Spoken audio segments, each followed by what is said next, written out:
श्री सीतारामचंद्राभ्यां नमः। श्रीमद्वाल्मीकीय रामायणं बालकांडं 50 सर्गः।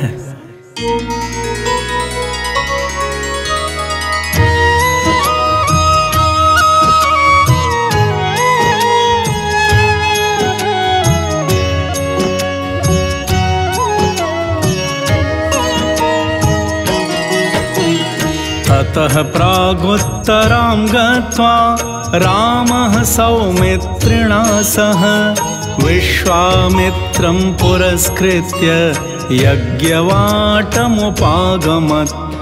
रामस्तु मुनिशार्दूलम् उवाच सह लक्ष्मणः साध्वी यज्ञसमृद्धिर्हि जनकस्य महात्मनः। बहूनिह सहस्राणि नानादेशनिवासिनां ब्राह्मणानां महाभाग वेदाध्ययनशालिनां ऋषिवाटाश्च दृश्यन्ते शकटीशतसङ्कुलाः। देशो विधीयतां ब्रह्मन् यत्र वत्स्यामहे वयम्। रामस्य वचनं श्रुत्वा विश्वामित्रो महामुनिः निवासम् अकरोद्देशे विविक्ते सलिलान्विते। विश्वामित्रमनुप्राप्तं श्रुत्वा नृपवरस्तदा शतानन्दं पुरस्कृत्य पुरोहितम् अनिन्दितः। ऋत्विजोऽपि महात्मानः त्वर्घ्यमादाय सत्वरं प्रत्युज्जगाम सहसा विनयेन समन्वितः। विश्वामित्राय धर्मेण ददौ धर्म पुरस्कृतं प्रतिगृह्य तु तां पूजां जनकस्य महात्मनः।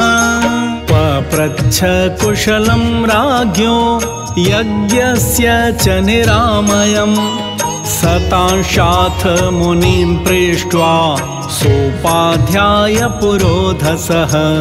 यथार्हमृषिभिः सर्वैः समागच्छत् प्रहृष्टवत्। अथ राजा मुनिश्रेष्ठं कृताञ्जलिर्भाषत।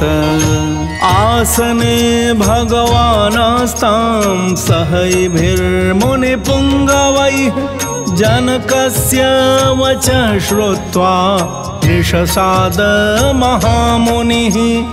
पुरोधारित्विजश्चैव राजा च सह मन्त्रिभिः आसनेषु यथा न्यायम् उपविष्टाः समन्ततः। दृष्ट्वा स नृपतिस्तत्र विश्वामित्रमथाब्रवीत्। अद्य यज्ञसमृद्धिर्मे सफला दैवतैः कृता। अद्य यज्ञफलं प्राप्तं भगवद्दर्शनान्मया। धन्योऽस्म्यनुगृहीतोऽस्मि यस्य मे मुनिपुङ्गवः। यज्ञोपसदनं ब्रह्मन् प्राप्तोऽसि मुनिभिः सह। 12 तु ब्रह्मर्षे दीक्षामाहुर्मनीषिणः। ततो भागार्थिनो देवान् द्रष्टुमर्हसि कौशिक। इत्युक्त्वा मुनिशार्दूलं प्रहृष्टवदनस्तदा। पुनस्तं परिपप्रच्छ प्राञ्जलिः प्रयतो नृपः। इमौ कुमारौ भद्रं ते देवतुल्यपराक्रमौ। गजतुल्यगतिवीरौ शार्दूलवृषभोपमौ। पद्मपत्रविशालाक्षौ खड्गतूणी धनुर्धरौ अश्विनाविवरूपेण समुपस्थित यौवनौ यदृच्छयेव गां प्राप्तौ देवलोकादिवामरौ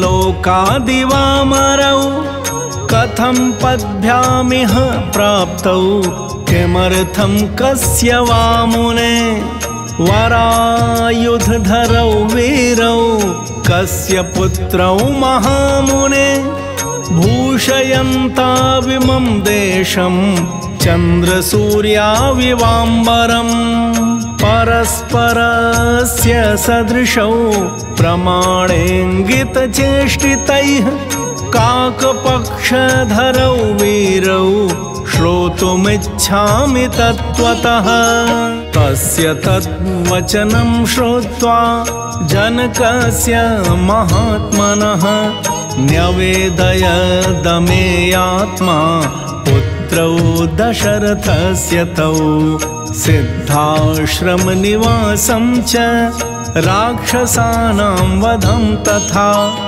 तत्रागमनमव्यग्रं विशालायाश्च दर्शनम् अहल्यादर्शनं चैव गौतमेन समागमम् महाधनुषि जिज्ञासां कर्तुमागमनं तथा एतत् सर्वं महातेजा जनकाय महात्मने निवेद्य विररामाथ विश्वामित्रो महामुनिः।